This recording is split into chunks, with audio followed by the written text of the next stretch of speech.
Hello everyone, welcome back to another video. Today we're gonna reacting to Estonian War of Independence. Now I'm Lithuanian and we're gonna react, and this YouTuber was made of Astro History.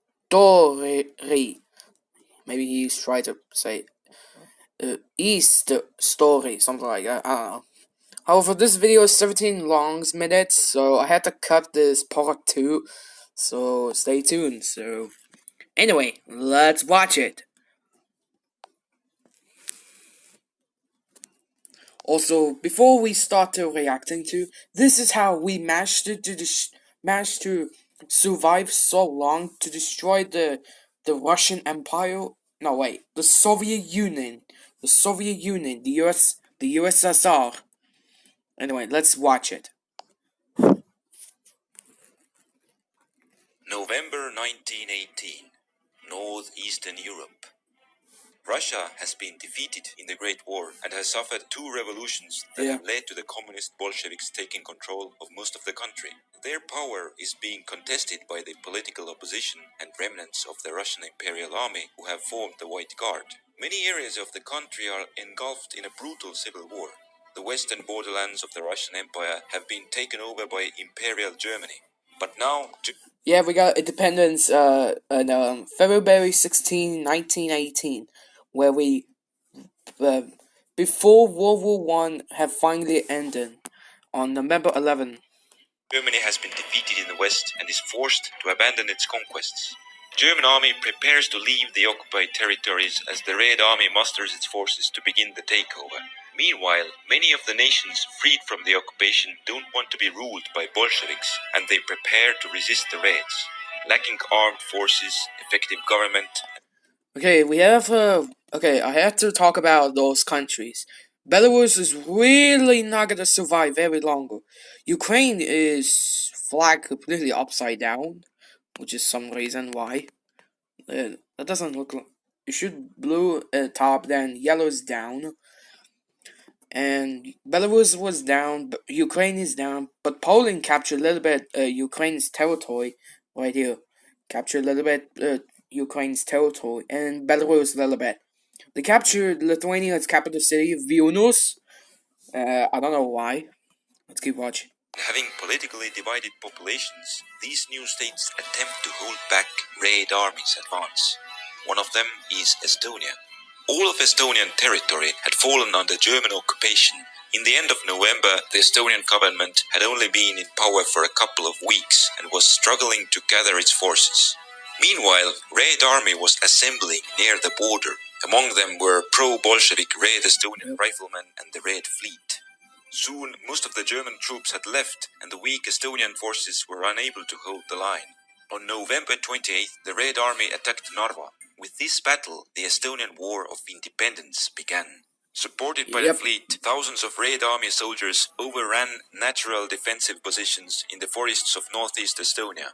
Estonian army was constantly strengthened by new recruits, but morale was low and many men lacked the faith in victory and deserted the ranks. The next line of defense was established on Kunda River. By this time, the Estonian forces had grown in manpower, but the Reds... 13,000 men, Estonia, 18,000 men with Soviet Union, but there's 1,000 men in Bolsheviks all the way down. So they had to choose which one they had to... Well, no, wait, they couldn't beat the Bolsheviks. Broke through and captured the town of Rakvere. At the same time, the Estonian forces were preparing to defend the town of Tartu. On that part of the front, the Red Army was numerically Tartu. Okay. Inferior, but Estonian troops were plagued by low morale. Bolshevik agitators managed to incite some units to rebel, and Estonian command lost the control of the situation. Tartu fell to the Bolsheviks without any resistance, and the Estonian troops retreated to the north.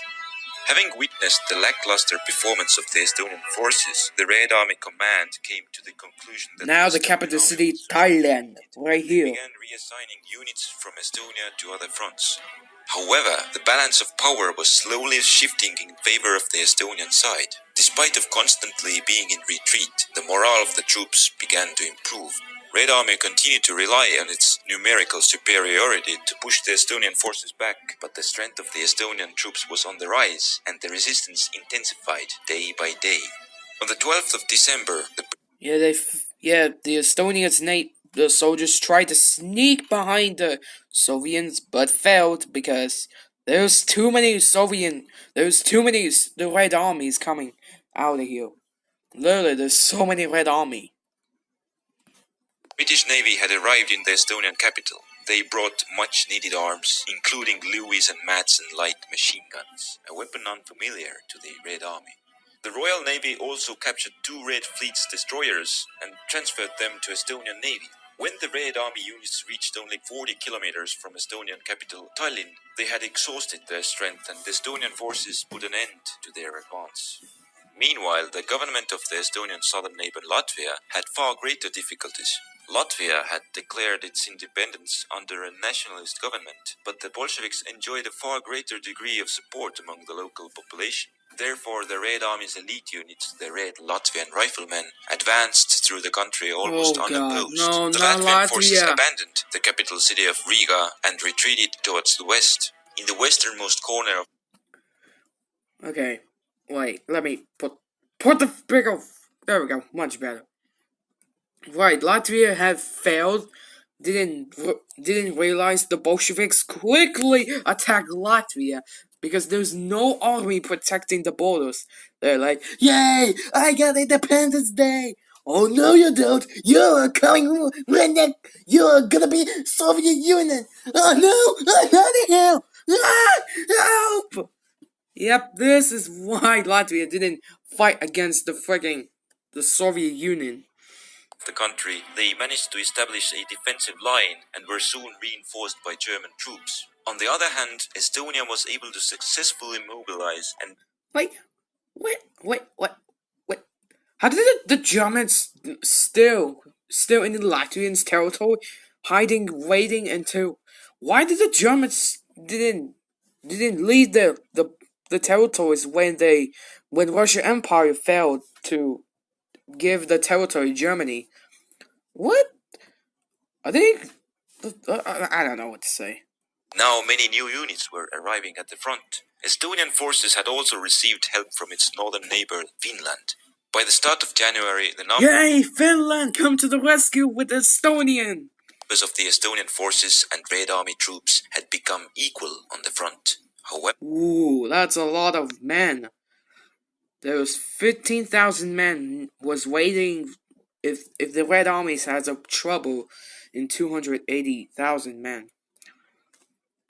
the Estonian forces were better equipped. In addition to possessing light machine guns, they had several armored trains and had gained the command of the sea. Estonian army began a counterattack. A strong push by their armored trains coupled with an amphibious landing forced the Red Army frontline troops into a retreat. Their attempts to set up a defense near Rakvere failed when Estonian troops landed behind their lines at Kunda. The Red Army forces became overextended while attempting to counter the threat from both sea and land. Many of their units became scattered or were captured during the retreat. However,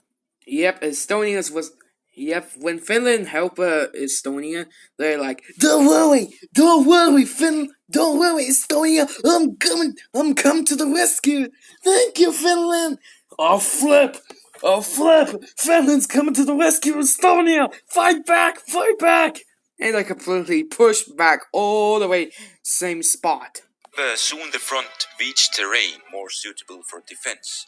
The Reds managed to hold off the Estonian frontal advance at Jõhvi, but their position was flanked by a cavalry unit from the south, and they were forced to withdraw further. Now the Red Army occupied heavily entrenched positions at Sinimäed Heights, which were impossible to bypass. Estonian forces broke the deadlock by landing more than 1,000 men behind the Red Army lines at Uutria. The Finnish volunteers broke into the town of Narva, and the encircled Soviet units at the front surrendered. Now Estonian forces established a defensive line on the Narva River. During the following months, the Red Army made several attempts to go on an offensive in this sector, but they didn't achieve much success. Meanwhile, the Estonian High Command was gathering forces to recapture Tartu. The armored train formations and Lieutenant Julius Kuperjanov's partisan battalion decided not to wait for reinforcements and retook the town with a surprise night attack. Now the Estonian forces were in position to expel the Reds from southern Estonia. They directed the main attack towards the important railway junction of Valga. The Soviets had sent the Red Latvian riflemen against them, and here the best units of Estonia and the Red Army faced each other. With heavy fighting, the Estonian forces and Finnish volunteers pushed the Soviets back, and after a costly battle at Paju, they retook Valga. Meanwhile, other units crossed the Estonian-Latvian border and took up defensive positions along the strategic Ruiena-Valga narrow gauge railroad. On the eastern part of the front, Estonians were faced with demoralized Red Army troops mobilized from the war-weary Russian peasants.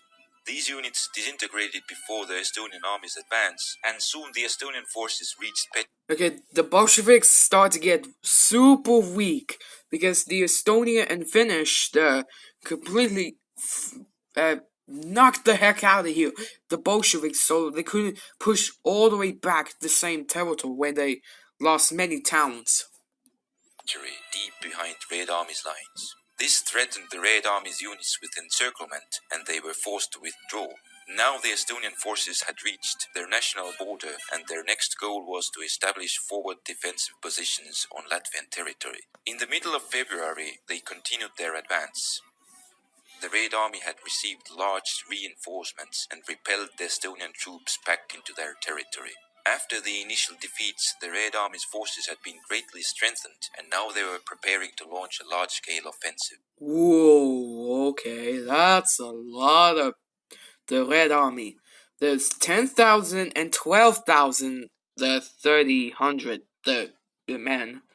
But the Estonian men, the soldiers, has 12,000, 4,000 men. But they have to choose which one. The first way, the Latvian rifle, or the second gigantic. But it's impossible to invade because they will lose lots of men. However, the Red Army formations in Latvia and on the Pskov front lacked coordination, which allowed Estonian forces to defeat them one by one.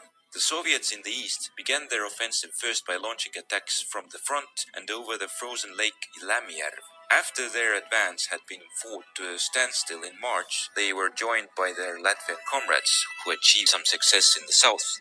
Fighting against the Estonian troops stretched the Latvian Red Army's resources, and this allowed the Latvian White Forces and German troops to recapture most of western Latvia. After having stopped... Okay, the Germans was like... Okay, hold on, Okay, so the Germans would help the Latvians to push back to kick out of the Bolsheviks out of here, the Baltics. They're like, don't worry, Latvia, I'm ready to rescue you. What are you doing? You're supposed to leave my territory. Yeah, no, we're gonna help you, mate. Yeah, push back, destroy Germans. But fail, they push all the way back. Really, I should try my best to make it Russians. Oh, flip it though. No! Ah, crap's sake, now I have to go back, all the way back. No. That thing. God damn it. I'm so stupid. Sorry about that, guys. No, we're not gonna cut all the way there.